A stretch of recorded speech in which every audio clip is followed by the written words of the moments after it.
So what is information? This question was first asked and answered by Claude Shannon in 1948 in this paper, which, as we already said, had this very unassuming title. It's also extremely humbly written throughout, where he drew this diagram that has since become the canonical way to describe any form of communication.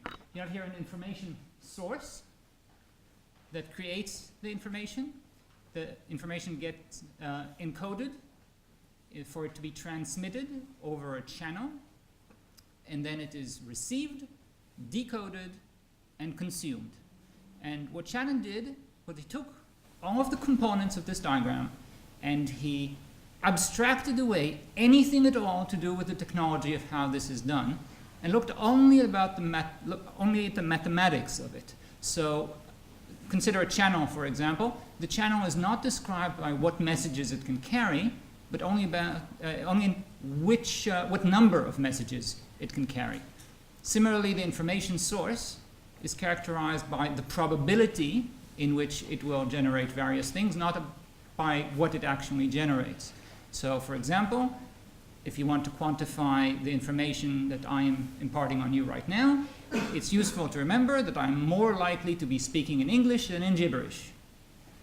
And looking at only that, looking at only those probabilities, how can we quantify information? And what Shannon says is, well, do it any way you like, as long as it satisfies a few basic properties. For example, as I am choosing which words to say to you, it shouldn't matter for the quantity of information in what I am saying whether this entire talk was a flash of inspiration and I got it all in one go, or whether I worked on it bit by bit. Either way should lead to the same amount of information. And it turns out that if you have a function that actually satisfies this, then it's this function. There is only one. And this function is now known as Shannon's entropy. Any person who has been looking at how much information there is in anything at all, from satellite uplinks to computer hard disks, uses this one formula. The reason why it is unique is not so important. Shannon himself put it in an appendix. What he writes is important is that it behaves in the way that you want it to behave. It behaves in ways that are familiar and expected and useful. Familiar in the sense that we already have a notion of entropy in statistical physics. It behaves very much in analog ways. It's defined very much analogously.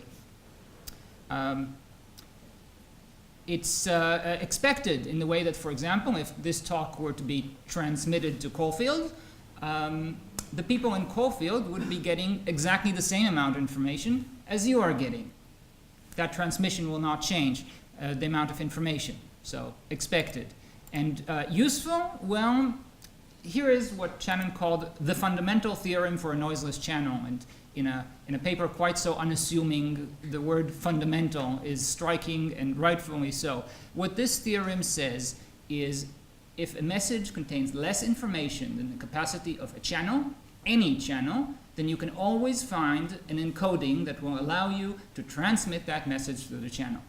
If there is more information than the channel capacity, then you can't do it.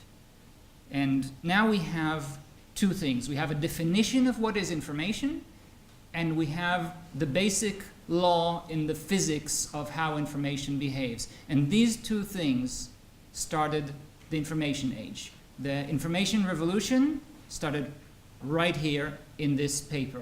And I will now conclude very fittingly in the way that Shannon concluded his own paper, this paper, by the three words, "to be continued."